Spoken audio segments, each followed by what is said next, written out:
വത്തിക്കാനിലെ കർദിനാൾമാർക്കും dicastery തലവന്മാർക്കും ഉന്നതസ്ഥാനീയർക്കും നൽകി വന്നിരുന്ന Vatican വസതികളിലെ താമസ ആനുകൂല്യങ്ങൾ വെട്ടിക്കുറച്ച് ഫ്രാൻസിസ് പാപ്പ. വത്തിക്കാനിലെ സാമ്പത്തികകാര്യ സെക്രട്ടേറിയറ്റിന്റെ പുതിയ പ്രീഫെക്ട് മാക്സിമിനോ കബെല്ലറോ ലെഡോയുടെ കുറിപ്പിലാണ് ഭവന ആനുകൂല്യങ്ങൾ നിർത്തലാക്കിക്കൊണ്ടുള്ള മാർപ്പാപ്പയുടെ തീരുമാനം അറിയിച്ചത്. റെസ്ക്രിപ്റ്റം എക്സ് ഓഡിയൻഷ്യ എന്ന ശീർഷകത്തിലുള്ള കുറിപ്പ് വത്തിക്കാനിലെ സാൻ ഡമാസോ അങ്കണത്തിൽ പോസ്റ്റ് ചെയ്തിട്ടുണ്ട്. പുതിയ തീരുമാനപ്രകാരം കർദിനാൾമാർ, ഡിക്കാസ്ട്രികളുടെ തലവന്മാർ, സെക്രട്ടറിമാർ, അണ്ടർ സെക്രട്ടറിമാർ തുടങ്ങിയവർക്ക് ഇതുവരെ അനുവദിച്ചിരുന്ന പ്രത്യേക താമസ പരിഗണനകൾ പൂർണ്ണമായും ഫ്രാൻസിസ് മാർപ്പാപ്പ നിർത്തലാക്കി.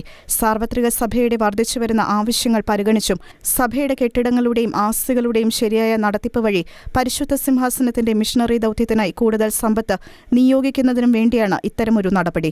കൂരിയയിൽ സേവനം ചെയ്യുന്ന മറ്റുള്ളവർ നൽകുന്ന അതേ നിരക്കുകൾ ഇനി മുതൽ ഏവർക്കും ബാധകമായിരിക്കും. നിലവിൽ വത്തിക്കാൻ അപ്പാർട്ട്മെന്റുകൾ പ്രധാനമായും നിയന്ത്രിക്കുന്നത് administration of the patrimony of the apostolic സിയാണ്.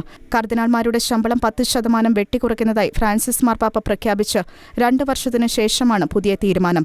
2021 വത്തിക്കാനിലെ ചില ഉദ്യോഗസ്ഥർക്കും ജീവനക്കാർക്കുമുള്ള ശമ്പള വർധനകൾ 2 വർഷത്തേക്ക് താൽക്കാലികമായി നിർത്തിവച്ചിരുന്നു.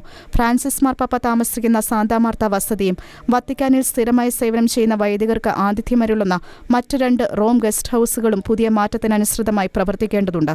ഫ്രാൻസിസ് മാർപ്പാപ്പയ്ക്ക് മാത്രമേ പുതിയ നയത്തിൽ ഇളവുകൾ നൽകാൻ കഴിയൂ എന്നും കുറിപ്പിൽ പറയുന്നു. International desk, Shekinah news.